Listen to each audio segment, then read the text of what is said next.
믿음의 전원 온 이라는 제목으로 말씀 증가하겠습니다.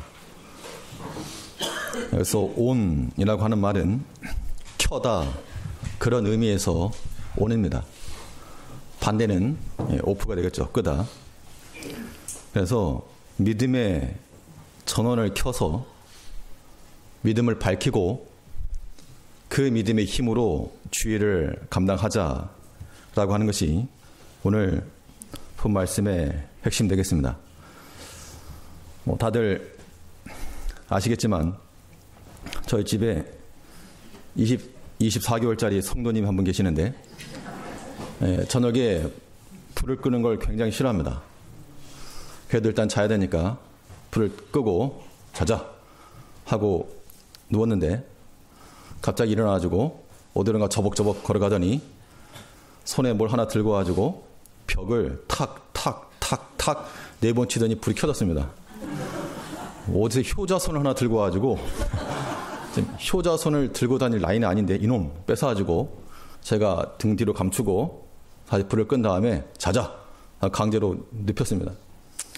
그랬더니 레슬링 선수처럼 빠져나와가지고 제 뒤로 와가지고 효자손을 다시 짚더니 이번 2번 만에 탁탁 2번 만에 불을 켰습니다. 그걸 보고서 저거 봐라 그런 생각 들면서도 한편으로 아니 저 어린 것도 저걸 키면 저걸 누르면 불이 켜지는 걸 아는구나. 이 불키라고 형광등 대고 소리쳐봐야 켜질 리가 없는데 스위치 하나 키니까 불이 들어오고 전원이 들어오니까 뭐 전기 들어오는 그 힘으로 그냥 밥도 하는 거고 청소기도 돌리는 거고 세탁기도 돌리는 거고 마치 우리가 주의를 하려고 할 때 왜 열심히 안 나느냐 왜 하지 않느냐 그런 것들은 마치 형광등 바라보고 소리치는 겁니다. 켜져라 켜져라. 자연스럽게 일이 되기 위해서는 우리 안에 무엇이 들어와야 되는 거 아니? 믿음이 들어와야 됩니다. 그 믿음만 우리 안에 들어오게 되면 믿음으로 예배할 수 있고 믿음으로 봉사할 수 있고 그 믿음으로 전도하는 것이며 그 믿음으로 희생하고 그 믿음으로 섬김이 가능하다는 겁니다.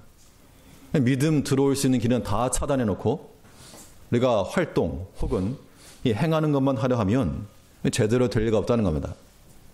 이제 우리가 우리 개인의 신앙에 있어서나 우리 이 공동체적으로 믿음의 일이 잘 되려면 뭐가 들어와야 됩니까? 믿음이 들어와야 되죠. 그 믿음이 들어오는 길목을 막지 말고 터서 믿음이 들어올 수 있도록 그렇다면 이 주의 일이 이루어지도록 우리에게 믿음이 들어오게 하는 방법은 무엇인가? 둔감한 우리를 일으켜 세우고 주의 일에 달려갈 수 있도록 하는 그 빠른 다름질, 그 전원, 믿음의 전원 어떻게 켤 것인가? 오늘 본 말씀 통해 살펴보면서 믿음이 우리 안에 들어와서 그 믿음으로 일할 수 있는 우리가 되어야 되겠습니다. 첫째는 우리 안에 이 믿음이 들어오려면 우리의 마음이 빚진 상태가 되어야 됩니다. 마음의 빚진 상태, 즉 빚진 마음을 가지고 있을 때 그 마음에서부터 믿음이 들어오고 그 믿음이 결국 일하는 겁니다. 우리가 몸이 움직인다라고 하는 것은 우리 머리 의지로만 되지 않습니다. 마음이 있을 때 자연스럽게 이루어지는 건데 그래서 우리가 믿음을 켜서 주의를 하려고 할 때 마음이 있는가 이것부터 살펴야죠. 내가 주의 일에 마음이 있는가 그 마음도 없이 하려고 하니까 행함이 어려운 겁니다. 마른 수건 짜려고 그러니까 나오는 게 없죠. 물을 적셔놔야 되는데 마음이 동하지 않고서는 온전한 행동이 나오기 어려운 겁니다. 17절 말씀을 보시면 17절에서 형제들아 우리가 잠시 너희를 떠난 것은 얼굴이요 마음은 아니니 너희 얼굴 보기를 열정으로 더욱 힘썼노라. 이 말씀은 이 데살로니가 교회를 세울 때 바울이 약 3주간의 사역으로서 교회가 세워졌습니다. 이제 막 일어나려고 하는 차에 많은 유대인들의 반대, 핍박이 있어서 어쩔 수 없이 그 교회를 떠나게 되었다는 겁니다. 내가 떠나려고 떠난 게 아니고 그 상황적인 측면에서 떠날 수밖에 없었던 그 상황 가운데서 지금 이 데살로니가 교회를 생각하면서 간절한 마음을 가지고 얘기하는 거죠. 우리가 잠시 너희를 떠난 것은 얼굴이요 마음은 아니니 너희 얼굴 보기를 열정으로 더 힘써노라. 비록 몸은 너희와 떨어져 있지만 마음으로는 너희와 함께 있다. 마음은 너희와 같이 있다. 그 마음이 그곳에 가 있었기 때문에 이 데살로니가 교회를 향한 그런 행동, 관심, 이런 편지, 사람의 파송, 이게 가능했다는 겁니다. 사람도 마찬가지죠. 누군가에게 마음이 가면 생각도 가고 또 뭔가 도움도 가고 아무튼 보내주기도 하고. 마음이 없으면요, 상황이 어찌 됐건 간에 전혀 돌아보지 못하는 겁니다. 우리가 주의를 한다 할 때는 그 마음이 먼저 가야 되겠는데, 우리 마음 가라 그러나 갑니까? 가라 해서 가는 게 아니고 우리가 빚진 마음의 상태를 가져야지 가는 겁니다. 이 가입자 식별 모듈이라고 해서 약자를 따가지고 SIM, 심이라고 하는데요. 이게 이제 일반적인 다른 모든 것에 다 쓰인다 그래서 유니버셜이라고 한 U자를 붙여가지고 유심 그러면 보통 스마트폰에 들어가는 유심 칩을 말하죠. 그래서 유심 칩을 빼내면 개인 정보라든가 이런 게 다 빠지니까 제대로 통화 기능 이런 거 할 수가 없습니다. 그 유심이라고 하는 것과는 아무런 관련도 없지만 그냥 같은 단어라는 생각으로 있을 유자에다가 마음심을 쓰면 그것도 유심이죠. 우리 마음 가운데 유심이 있으면 일이 되는 것이고 유심을 빼면 할 수 없는 겁니다. 그럼 우리 마음 가운데 유심을 끼워놔야 됩니다. 주의 일에 대해서, 교회 일에 대해서, 신앙의 일에 대해서, 경건함에 대해서 마음이 있는가? 그 마음을 두고 우리가 행하자는 겁니다. 그렇기 때문에 우리가 어떤 일을 하든지 마음이 있는가를 확인하는 것이 일의 순서입니다. 하나님 앞에 예배 드리는 것, 이 마음이 있으시죠? 유심을 꽂고 나오셨을 겁니다. 그냥 나오는 게 아니고 유심을 꽂고. 하나님 앞에 기도하는 것도 마찬가지입니다. 이 기도에 대한 유심을 꽂고 있을 때 기도의 자리에 나오는 겁니다. 봉사나 모든 전도나 마찬가지로 다 그 마음을 갖는 것이 중요한 겁니다.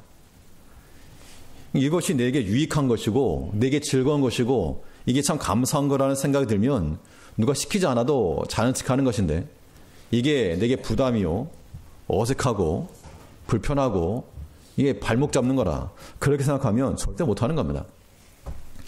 신앙생활이라고 하는 게 참 즐거워야 되겠는데, 즐거움을 되려면 우리 마음을 먼저 하나님 앞에 던져야 됩니다. 서양 속담에 모자를 담 밖으로 집어 던져라.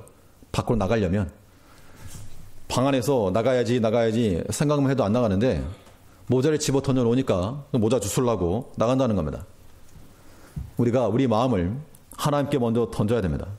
그래서 하나님께로 나아가는 그 일에 힘을 써야 되겠습니다. 이 자발적이고 지속적인 일이 되려면 우리 행동을 볼 것이 아니라 그 마음을 살펴야 됩니다. 사람의 행동은 한두 번 할 수 있지만 이 지속이 되려면 마음이 가야 된다는 거죠. 그 마음 가운데서 우리에게 중요한 것은 빚진 마음이라. 빚진 마음. 내가 무슨 빚을 졌는가. 그렇게 생각하는 사람들은 절대 이 은혜의 세계에 들어갈 수 없는 겁니다. 아마 여기 계신 분들도 내가 뭔 빚을 졌어? 이렇게 생각하시면 그 은혜의 세계를 들어갈 수 없어요. 바울은 그의 복음 사역에 있어서 그가 복음을 증거할 수 있었던 동기로서 내가 무엇을 진 자라? 복음의 빚진 자라. 내가 너희들에게 내가 돈을 거냐? 내가 너희들에게 밥 한 끼를 사달라 그랬느냐? 그런 의미에서 빚진 게 아니고 복음의 빚을 졌다. 예수 그리스도께 진 그 빚을 내가 너희에게 갚는다, 그 이야기입니다. 그런 의미에서 이 자리에 계신 모든 성도님들도 다 빚진 자인 겁니다. 그 상태에서 우리가 주께로부터 받은 그 빚을 하나님의 교회에 갚는 것이고 성도들에 갚는 것이고 우리 삶 가운데 갚는 것이죠.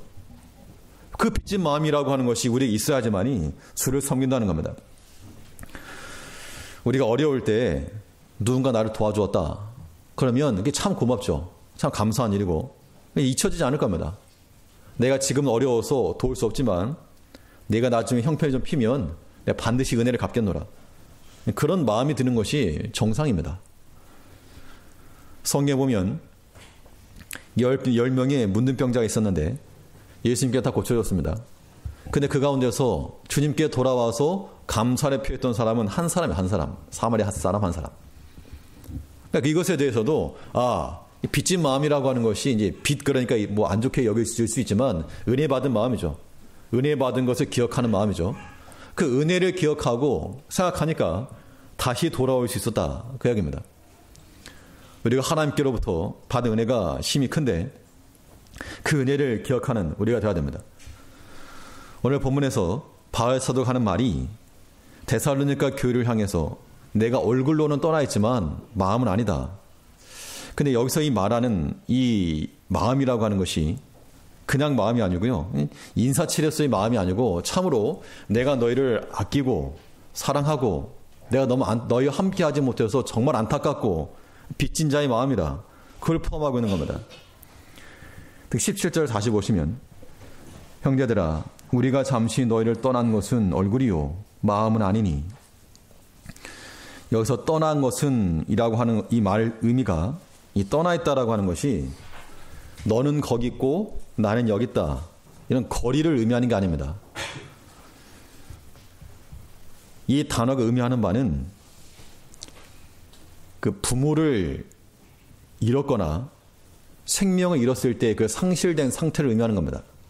그래서 이 헬라어 단어에서부터 올파노스라고 하는 단어인데 여기서 올폰이라고 하는 단어가 나왔습니다. 올폰이 뭐죠? 고아죠, 고아. 그 때문에 내가 너희를 떠나서 마치 내가 고아가 된 것 같이 내 부모를 잃어버린 것 같이 내 생명을 잃어버린 것 같은 그런 마음이다. 그 이야기입니다. 그 마음이 있었기 때문에 그 데살로니가 교회를 생각하였고 위하여 기도하였고 또 이 서신을 보낸 겁니다. 복음을 전한 지 3주 만에 떠날 수밖에 없어서 떠나왔지만 내 생명이 거기 있어서 너희와 함께했다. 그 빚진 마음이 있었다는 겁니다. 저는 금요일 이 말씀을 묵상하면서 이 금요 기대 끝나고 말씀 묵상하다가 이 말씀이 너무 마음속에 꽂혀서 새벽 3시까지 이 말씀만 보고 있었는데 전 개인적으로는 개인적인 경험이죠. 또 하나는. 또 개인적으로 이런 경험도 있었습니다. 지금도 그런 걸 생각하면 참 마음이 아프고 또 기억이 나고 또 그 사람들에 대한 아련한 마음이 있고 일본에 있을 때 그 교회 이름이 신생교회였는데 신세희 교회라고 교회에 몇 가정 되지 한 3가정 있었는데 근데 결과적으로는 이렇게 제가 들어오게 되었고 그분들은 남게 되었죠. 지금도 생각하면 마음이 아픕니다. 그분들에 대한 그런 기도할 때 되면 눈물이 나고 이 말씀을 보면서 어떤 의미인지가 이해가 된 겁니다. 이번에 중고등부 간다 그럴 때 한번 가볼까? 가서 좀 만나볼까? 만나고 싶은 마음도 있고 또 한편으로는 두려운 마음도 있고 그다음 이제 그 예배당 다 정리하면서 제가 딱 한 권, 성경책 한 권을 제가 챙겨왔는데 그 책이 그때 그 교회에 계시던 일본 집사님, 기노 집사님이라고 그 집사님이 보시던 성경책을 제가 가지고 왔습니다. 훔쳐온 게 아니고요. 제가 가져와서 보느라고 보기도 하고 마음을 지금 목양실에 있는데 볼 때마다 생각이 나는 거죠. 물론 지나놓고 보면 하나님께서 여러 형편과 사정을 통해서 울려고 했던 그런 것도 아니었고 상황을 통해서 돌이켜보면 하나님께서 인도하신 것이었는데 근데 바울 사도가 하는 말이 내가 비록 떠나 있으나 마음은 아니고 얼굴로만 떠나 있다. 언제든지 달려가서 한번 같이 기도해주고 싶고 함께 만나고 싶고 함께 또 하나님 앞에 예배하고 싶고 그런 마음이 있다는 겁니다. 우리가 하나님의 교회 내에서 그런 마음들 좀 가셔야 되겠습니다. 이런 마음들을 가시려면 어떻게 해야 될까? 막 한 사람씩 한 달 동안 교회 나오지 말라 그럴까? 그런 거 아닌데 우리가 교회에 대해서 애틋함이 있어야 됩니다. 간절함이 있어야 되고 또 이 교회가 나의 교회다라는 생각도 가져야 되시고요. 근데 어떤 이 입장이 바뀌어서 안 됩니다. 우리가 교회에 은혜를 입었다. 교회에 대한 빚진 마음, 그런 게 필요한 겁니다. 근데 많은 사람들이 어떻게 생각하시는 거 아니? 교회가 나한테 빚을 졌다. 이렇게 생각하시거든요. 내가 그동안 연보한 게 얼만데? 이런 마음들 있죠. 혹시 이 가운데도 그런 생각 하시는 분이 계실지 모르겠지만, 내가 교회 연보한 게 얼만데? 이게 교회가 나한테 빚졌다 그 얘기죠. 그런 상황에서는 권리 주장밖에 없다는 겁니다. 그러나 그런 마음은 성경지기도 못하고 하나님이 기뻐하시는 것도 아닙니다. 내가 은혜를 얼마나 많이 받았는가, 내가 얼마나 봉사할 수 있는 기회를 얻었는가, 그렇게 생각을 하셔야죠. 그래서 우리가 하나님 앞에 은혜 받은 거, 그 빚진 마음, 이런 것이 있을 때 하나님의 그 은혜에 보답하고자 하는 마음으로 우리가 일하는 겁니다. 간곡히 부탁드리는 것은 어떤 마음을 가지고 계시는가? 서운한 마음? 아, 서운하다. 분노한 마음? 기분 나쁘다. 시기하는 마음? 에이, 기분 나쁘다. 이런 마음으로는 절대 믿음이 들어올 수 없다는 겁니다. 다 차단해, 차단. 바리케이드 다 쳐놓는 거예요. 그런 마음 어떻게 하시고 버리고 내가 은혜를 입었다. 내가 하나님께도 은혜를 입었고 교회도 은혜를 입었고 형제들에게도 은혜를 입었고, 그런 은혜 받은 마음들 기억해야지 우리가 그 은혜를 알고 또 갚으려고 하는 마음이 있지. 그 반대되는 상황이 되게 되면 절대로 긍정적인 효과가 나타날 수 없다는 겁니다. 우리는 빚진 마음을 품어야 됩니다. 물론 사랑의 빚 외에는 아무것도 지지 말라 그랬으니까 돈 빌리고 이런 거 하는 거 빚 말고 사랑의 빚을 지고 또 은혜에 대한 빚을 지고 그것을 갚는 마음. 바울은 자신의 복음 사역도 빚진 마음을 시작했다고 로마서 1장 14절에 말하고 있습니다. 헬라인이나 야만이나 지혜 있는 자나 어리석은 자에게 다 내게 빚진 자라. 바울이 빚진 거 없습니다. 도리어 그런 말 들을까봐 자기 손으로 일하면서 고생하고 수고하면서 어떻게 말하면 사도로서의 권리를 주장할 수 있었지만 그걸 주장하지 않고 더 수고하면서 복음 전도한 겁니다. 그런데 내가 너에게 복음의 빚을 졌다, 그 말은 그리스도께 받은 그 은혜를 말하는 겁니다.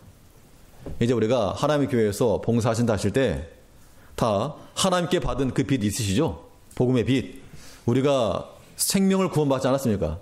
그 구원받은 그 생명의 빚을 하나님께서, 우리 주 예수께서 내가 너에게 준 거 있지? 그거 하나님의 교회를 위해서 써라. 주의 명령인 줄 알고 우리는 하나님의 교회를 위해서 힘써 주께 받은 그 은혜가 크면 클수록 더 많은 은혜에 보다. 그래서 열일을 제쳐놓고 주일에 달려갈 수 있는 그런 빚진 마음의 상태로 우리 자신을 만들어 놓자는 겁니다. 하나님 일에 대해서 우리 언제든지 도망칠 수 있는 뒷걸음질 칠 그런 퇴로를 열어놓는 것이 아니라 다 막아놓고 갈 수 있는 길은 오직 하나.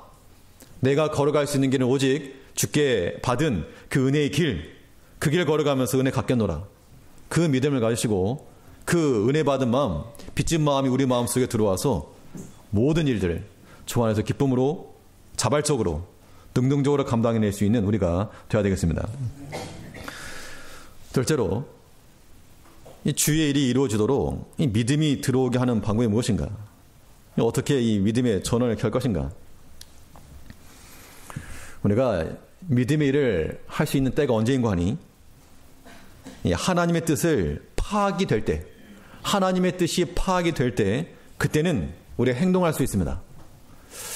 이 답이 뭘까 알지 못할 때는 항상 헷갈리죠. 1번이 답일까 2번이 답일까, 모르면 연필도 굴리고 찍기도 하고.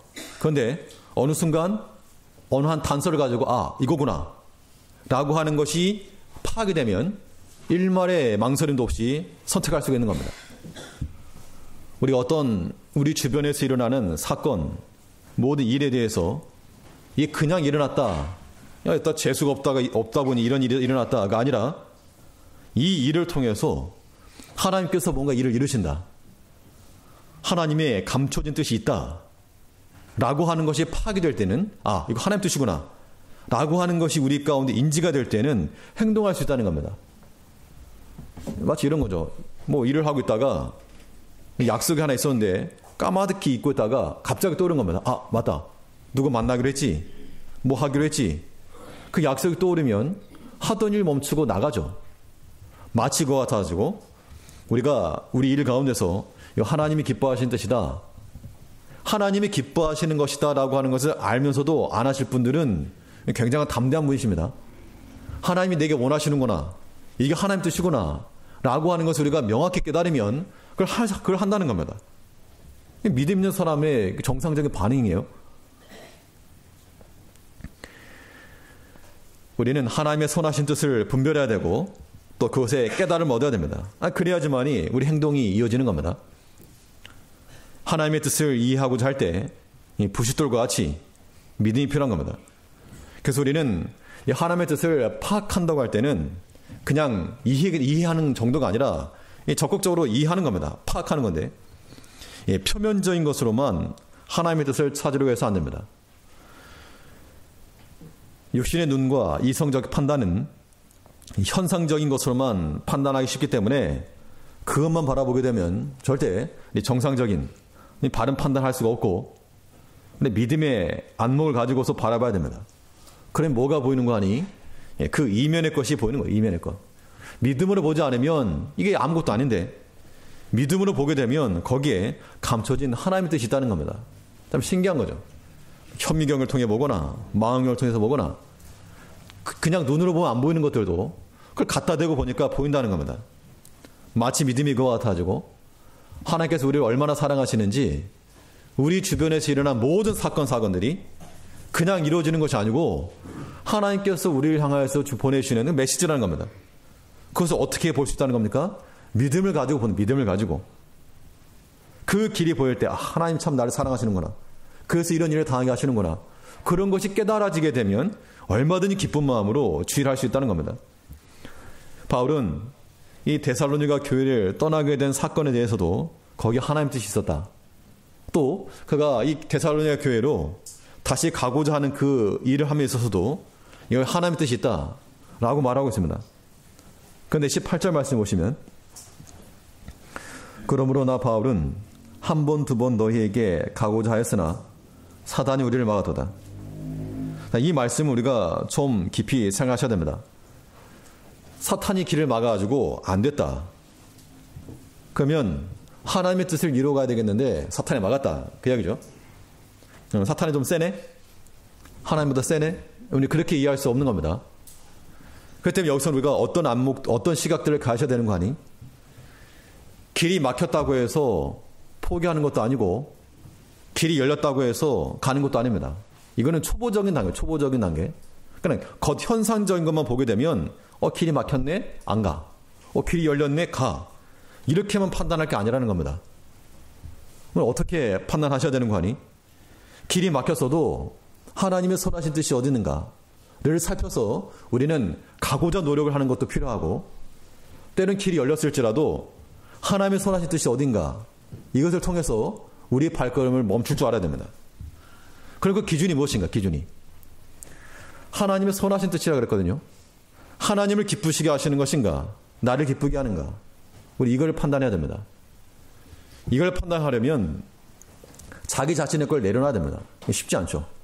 그런데 참 은혜로우신 하나님께서는 내가 내 앞에 열린 그 길, 내가 갈 수 있지만 하나님이 기뻐하시는 뜻인가?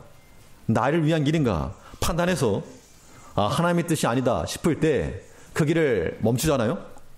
그러니까 그 길 망한 것 같지만 그러나 하나님께서 더 좋은 길 열어준다는 겁니다. 아멘들 왜 여기서 마십니까? 아멘들 크게 하셔야지. 아멘들 안 하시지? 그런 경험이 없으신가 봐요? 저는 경험이 있습니다. 내 앞에 길이 열렸거든요. 이거 분명 내가 선택하면 내가 유익한 겁니다. 또 내 앞길에 도움도 되고. 그런데 이상하게 길이 막힌 겁니다. 내가 고집 부리면 갈 수 있었어요. 그런데 순종하는 마음으로 알겠습니다. 내려놨는데 나중에는 더 큰 길이 열린 겁니다. 그걸 생각하면서 하나님께 순종한다는 것이 이런 건구나. 아마 내 고집대로 내 뜻대로 나갔더라면 물론 제가 원하는 거 얻었겠죠. 내 인생을 그렇게 사는 겁니다. 그냥 내 알량한 얼마 되지 못한 그 제한된 자원 가지고. 근데 하나님께 맡겨놓으니까 무한대가 열리는 무한대가. 하나님께서 어떤 은혜를 주실지 모르는 거고 어떤 길을 열어줄지 모르는 거고 이런 것들은 참 이게 이제 하나님 믿는 맛입니다. 여러분들 다 아시죠? 예, 그렇죠. 우리가 하나님의 뜻을 파악한다 할 때 그러니까 이걸 생각하셔야 돼요. 바울이 이런 말 하지 않습니까? 사단이 막았도다. 이 말은 길이 막혔다 그 얘기입니다. 내가 지금 너에게 다시 돌아가서 복음 증거하려고 하는데 사람들이 방해를 하네? 유대인들이 방해를 하네? 또 약한 사람들 데려와가지고 또 막 교회를 소란스럽게 하네? 그럼 당연히 가면 안 되겠다. 이런 생각 들죠. 그러면 육신적으로는 당연히 가면 무슨 매를 맞을 수도 있고 돌을 맞을 수 있고 그런 마음이 있지만 하나님의 뜻이 어디 있는가? 교회를 가서 그 교회 성도들을 섬기고 하나님 말씀을 굳게 하는 거 이게 하나님의 선하신 뜻이라고 하는 명확한 명분이 있었기 때문에 가려고 노력했다는 겁니다. 그리고 사탄이 막았지만 결국 못 갔지만 하려고 노력했다는 얘기죠. 이 다윗과 요셉의 경우를 보면 명확합니다. 다윗과 요셉 둘 다 믿음의 사람이었지만 똑같은 시험을 당하였죠. 둘 다 죄를 범할 수 있는 기회가 있었습니다. 이 다윗 입장에서도 이게 잠자고 나서 돌아다녔더니 저 옆집에서 누가 목욕을 하고 있네? 어떻게 보면 범죄할 수 있는 길이 열린 거죠. 그런 상황이 아니었으면 안 했을 건데 보이니까 봤다는 겁니다. 그 상황 가운데서 그 바세바를 데려오고 하는 그 과정이 충분한 시간적 텀이 있었지만 그는 돌이키지 않았습니다. 그냥 길이 열렸다 생각하고 죄를 범한 거죠. 근데 요셉은 동일한 그런 유혹 앞에서 내가 어찌 하나님의 득주하리요? 하나님이 기뻐하시는 게 뭘까? 지금 이 시점에서 자기 자신의 육체적인 쾌락을 원했다면 당연히 어떤 죄를 범했을 겁니다. 그런데 자기 자신을 위한 것이 아니고 하나님이 기뻐하시는 것이 무엇인가? 이런 걸 생각하는 게 하나님의 사람들이지 우리는 절대 하나님을 이용해 먹으려 해서는 안 된다는 겁니다. 그 어떤 형편에서라도 어떤 사건에서라도 바울이 그런 겁니다. 사탄에 막았도다. 그러나 그 마음속에는 사탄에 비록 막아가지고 여기서 말하는 사탄이라고 하는 게 무슨 짐승, 뿔 달린 짐승이 나와가지고 가로막았다기보다도 여러 가지 조건들, 상황들이었을 겁니다. 그게 뭔지는 모르지만 아니면 바울 자신이 어떤 육체적인 약함, 질병일지도 모르겠습니다. 그러나 비록 길이 막혔지만 내 마음은 너에게 가서 하나님의 뜻을 전하는 것이 있었다. 그 이야기였습니다. 바울은 이 복음 전함이 있어서 이 데살로니가 지역까지 내려왔던 그 과정에 보면 이 드로아 지역에서 이 하나의 환상이 있었죠. 바울이 원래 다소서 출신으로 자기 지역 고향 쪽 터키 지역으로 복음 전하러 갔다는 겁니다. 그런데 사도행전에 보면 예수의 영이 허락지 아니하시는지라 하나님께서 막으셨다는 겁니다. 나는 마음이 있었죠. 나 여기로 가겠다. 이 아시아 지역으로 가겠다. 그때 하나님께서 성령께서 길을 막으셨다는 겁니다. 그때 빌립보 마게도냐 지역에서 마게도냐에 있는 한 사람이 나타나서 손짓하여서 이리 와서 우리를 도우라 라고 하는 그 환상을 보고 하나님 뜻이 여기 있는 거구나 하고 자기의 뜻을 돌이켜서 이 데살로니가 빌립보 지역으로 갔죠. 물론 아시아 지역으로 갔어도 복음 전해졌을 겁니다. 그러면 어떻게 그쪽으로 와가지고 중국, 한국으로 먼저 복음이 왔을지도 모를 일이죠. 그런데 하나님의 뜻이 어디 있었는가 하면 마게도냐 지역으로 가는 곳이 있다는 겁니다. 그럼 실패인가요? 내 계획대로 안 됐으니 실패입니까? 천만의 말씀이죠. 천만의 말씀. 하나님의 뜻을 이룬다라고 하면서 우리가 때로는 하나님을 따라오게 만나는 거예요. 잘 따라오너라. 그런 마음을 버리셔야 됩니다. 우리는 하나님의 말씀에 순종하며 그 뜻을 따라가는 백성들이지 우리 하나님을 리드해가는 사람 아닙니다. 우리가 믿음 안에서 주의를 한다는 것은 하나님의 뜻을 파악하는 겁니다. 그러니까 어떤 일 행하실 때 기도하시고 이것이 나를 위한 길인가? 하나님의 선하신 뜻인가? 이것만 잘 판단해 보면 답이 나오는 거예요. 얼마만큼 내 자신을 내려놓을 수 있는가? 그 용기가 필요한 겁니다. 이제 우리가 하나님의 뜻이 명확하면 하나님 뜻이 명확함에도 불구하고 거절할 분 계신가요? 손 들어보십시오. 손 하면 우리 집에는 손 드는데 하나님의 뜻인 줄 알면서도 이거 거절하실 분 계시면 안 계시죠 당연히. 그런 용기 있는 분이라면 감당할 수 없습니다. 우리가 하나님 뜻이 어디 있는가 명확히 살펴서 하나님이 기뻐하시는 것이면 비록 길이 막혔을지라도 힘써 노력하실 것이고 하나님의 뜻이 아니라면 길이 열렸을지라도 닫을 줄 알아야 됩니다. 이것이 복된 하나님의 사람들인 겁니다. 이런 사람들에게 하나님의 은혜와 복이 내려가는 겁니다. 아멘 하셔야죠. 갈림길 가운데서 여기네 이쪽이네 라고 하는 명확한 길을 가지고 하나님의 뜻 안에서 확신 가운데서 우리가 예전에 같이 룸메이트를 했던 그 전사님께서 했던 말 가운데 하나가 너 네 밥그릇 챙기려고 하지 마라. 앞으로 네 밥그릇 챙기려고 하지 말고 하나님 것부터 먼저 챙겨라. 그럼 네 밥그릇, 조그만 네 밥그릇은 하나님 챙겨주신다. 그런 게 항상 생각이 남는데 우리가 어떤 나의 권리 주장, 나의 요구, 나의 것을 먼저 행할 것이 아니고 교회가 그런 것 아니죠. 우리는 하나님의 것을 먼저 드릴 줄 아는, 챙길 줄 아는. 그러면 우리의 모든 필요는 누가? 하나님께서. 하나님 누구신데요? 나의 아버지께서. 나를 사랑하신 아버지께서 필요한 대로 우리를 채우실 거라는 것. 그거 믿고 가는 거죠. 그거 믿고 가는 거. 셋째로 주의 일이 이루어지도록 믿음이 들어오게 하는 방법이 무엇인가? 이 믿음의 전은 어떻게 할 것인가? 우리 인생의 대결론인 주의 다시 오심을 기억하라는 겁니다. 우리 주님 다시 오신다는 겁니다. 뭐대로? 약속대로. 다시 오시겠다는 그 약속대로 우리 주님 다시 오실 것인데 그 강림하신다라고 하는 그 분명한 팩트를 가지고 살아간다는 겁니다.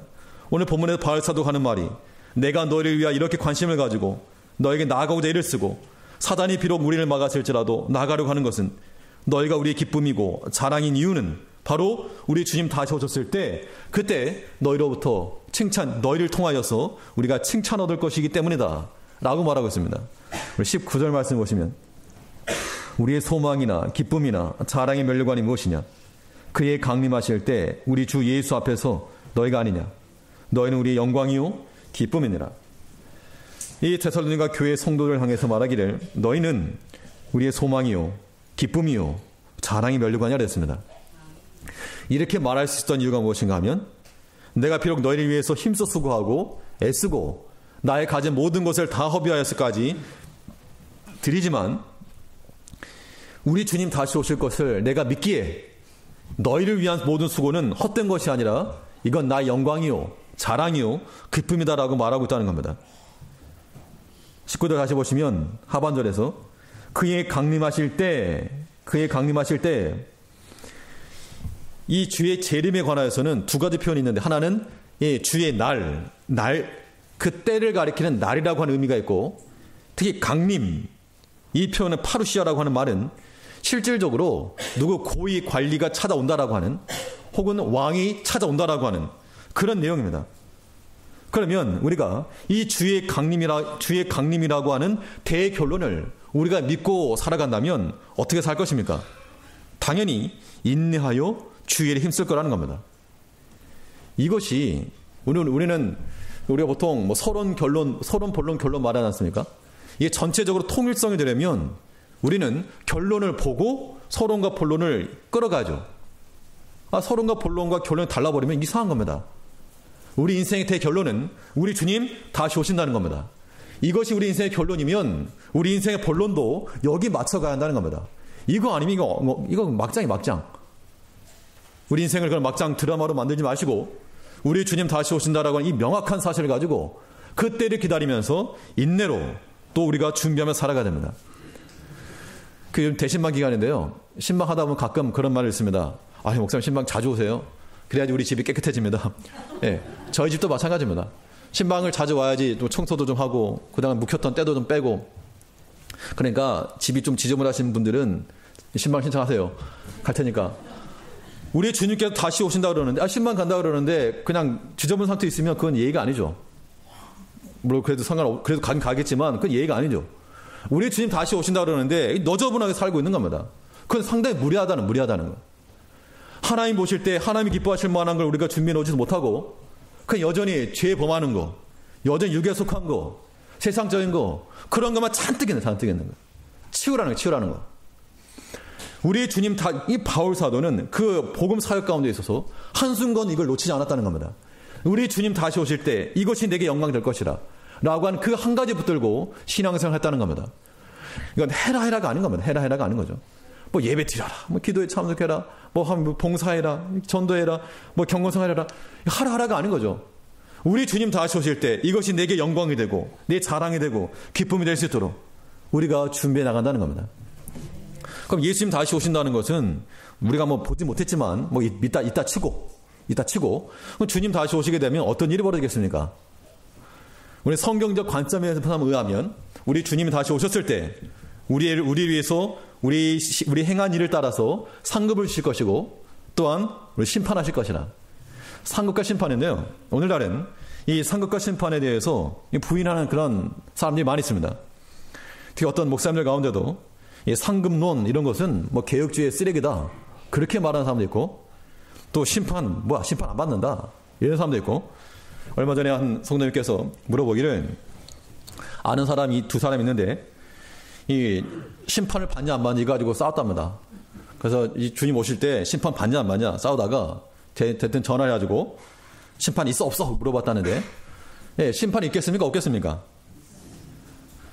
똑똑한 사람은 여러 가지 생각을 많이 하는 거고, 단순한 사람은 우리는 성경에 의해서 믿음에 의한 지식입니다. 뭔지 모르지만, 뭐라 말할 수 없지만, 그러나 성경이 뭐라 기록되어 있는 거 하니, 주님 다시 오실 때 당연히 상급이 있다 그랬죠. 이 상급이 무슨 상장, 이런 상장이겠습니까? 아니 뭐 10골 차지한다 무슨 부동산을 의미하겠습니까? 그런 건 아니겠지만 분명한 것은 우리가 뭔가 영광이 있다는 겁니다. 그것을 부인해버리면, 기록되어 있는 성경을 부인해버리면 뭘 믿습니까? 심판도 마찬가지죠. 물론 뭐 휴거하기 때문에 심판 안 받는다, 세대의 주자는 그렇게 말하긴 하는데요, 그렇지 않습니다. 우리가 영광에 들어가기 위해서 그런 환란의 때를 거치는데 하나님께 선악간에 심판한다 그랬습니다. 우리 심판도 있고 상급도 있고, 무슨 천국에 그런 게 있느냐? 몰라요. 성경에 있다 그러니까 믿는 겁니다. 그러니까 우리는 그 단순한 믿음을 가지고 주님께서 다시 오실 때 상급이 있다 그랬으니까 그걸 기대하는 마음, 바울이 그러지 않았습니까? 내가 지금까지 믿음의 길을 달려갔으니 이제 나를 위하여서 의의 면류관이 예비되었을 것이라. 이게 무슨 금관가요처럼 그 관을 말하는 게 아니겠죠. 그 믿음에 의해서 분명 나를 위한 상급이 있을 것이라. 또 내가 바로 행하지 않으면 하나 앞에 심판이 있을 것이라 믿고 가는 겁니다. 그러므로 우리 주님 다시 오심이라고 하는 것이 우리 인생의 대결론이 되어서 우리 인생의 모든 서론과 본론이 이 결론에 맞춰져서 우리 주님 다시 오실 것을 대한 준비하는 마음으로, 인내하는 마음으로 살아가고자 하는 그 마음을 가질 때 우리 믿음의 불이 켜진다는 겁니다. 우리가 더듬더듬거려서 톡톡톡 쳐서 믿음의 불을 켜서 그 믿음이 일할 수 있도록 우리 마음에 빚진 마음으로 우리가 받은 은혜를 망각하지 않고 그 은혜를 기억하며 하나님의 선하신 뜻을 파악을 하고 우리 주님 다시 오시는 그 마음을 한시라도 잊지 말고 그러한 믿음으로 살아가는 모든 성도님들 되시기를 간절히 바라겠습니다. 네, 기도하겠습니다. 우리를 변함없이 사랑하신 아버지,